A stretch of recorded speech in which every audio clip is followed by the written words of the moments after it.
Today in class we talked about power plants and fracking. In order to get to these topics, we must first know where fossil fuel deposits originate. So first we have organic matter. This is in the form of dead animals. So we have a bunny and dead plants. Okay? These are deposited on the Earth's surface. This organic matter is covered with sediment. So we have our sediment over top of it. Sometimes water, depending on if it's in a waterway or on the land.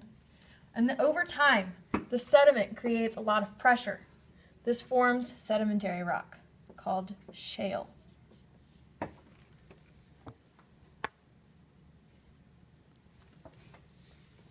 As more and more sediment covers it, it becomes buried even deeper in the ground until we end up where we know the deposits to be, which is very far in the ground, sometimes up to a mile under the surface of the earth.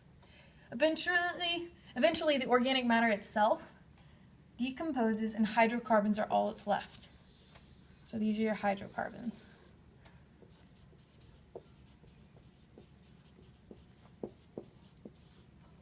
These hydrocarbons are your oil, your natural gas, and coal deposits, aka your fossil fuels.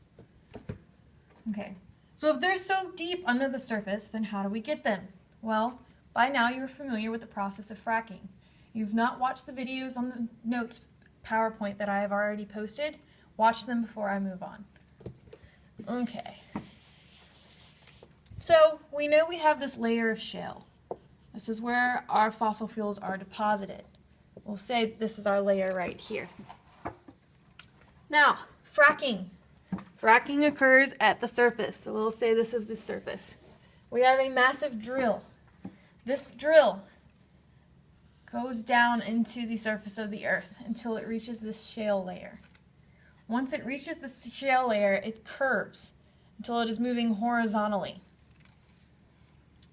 This is where the highest concentration of fossil fuels is located. A small form of explosives is sent down the hole, and in order to break up the shell just slightly, so you'll have slight fractures. Next, a highly pressurized incompressible solution is shot down the hole in order to further break apart the shell. So this is when you have much more severe cracks. Then everything is vacuum backed up. Not all the solution is recovered, but about 15 to 50% of it is recycled. This also brings any of the natural gas that is in the shale layer up with it. Now, why did I have you watch so many videos on it? Well, once you leave this class, the only source of information about the environment most of you will get is from the media. It's important to realize that both sides of the issue will be biased in their portrayal of fracking. There are extremists and then rationalists in everything. You know that by now. Extreme environmentalists will harp on the negatives without considering the necessity of fracking in the current economy. We are not currently built to use an alternative source of energy in its entirety.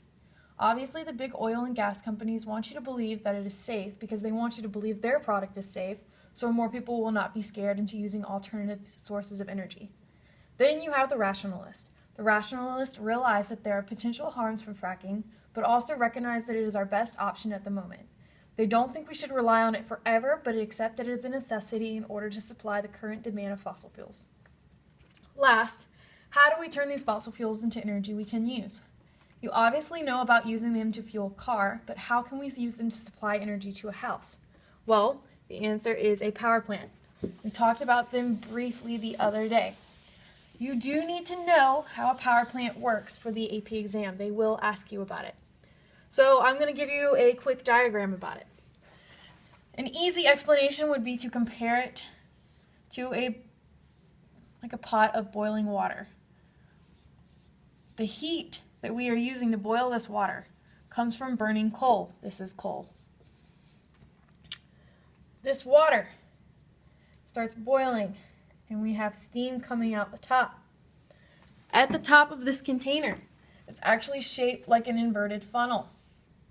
Our steam only has one place to escape, so it is a very highly pressurized system, and it will force the steam to move through this funnel shape. At the top of this funnel, there's a small hole that leads to a fan/turbine. As the steam is escaping, it gets caught in this fan and creates movement. It makes it rotate. This fan is attached to a rod that you see here. The rod is encircled with copper. As the fan is rotating, it's creating a circulation in this rod over here. This generates electricity. The electricity is then moved to transformers, where it eventually ends up at your house. Okay. Now, what about everything else? We have our steam. The steam ends up going back into a pipe system. It only has one place to escape, so it's forced to go into this pipe system. There is cool water being used on either side of this piping system. So all of the steam condenses and ends up traveling back down into the tank. So the water itself is recycled. I'll label it so you know it's water. Now, we have smoke that is being emitted from this coal or from the fire we have down here. That's what the smokestacks are for. So we have smokestacks.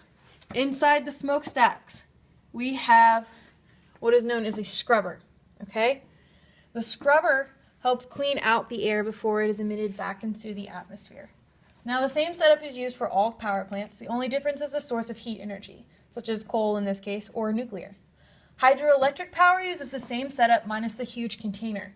So all you have is the actual propeller right here, and then the rest of the setup. Instead of steam that you have in your other power plants, running water turns the turbine to create electricity.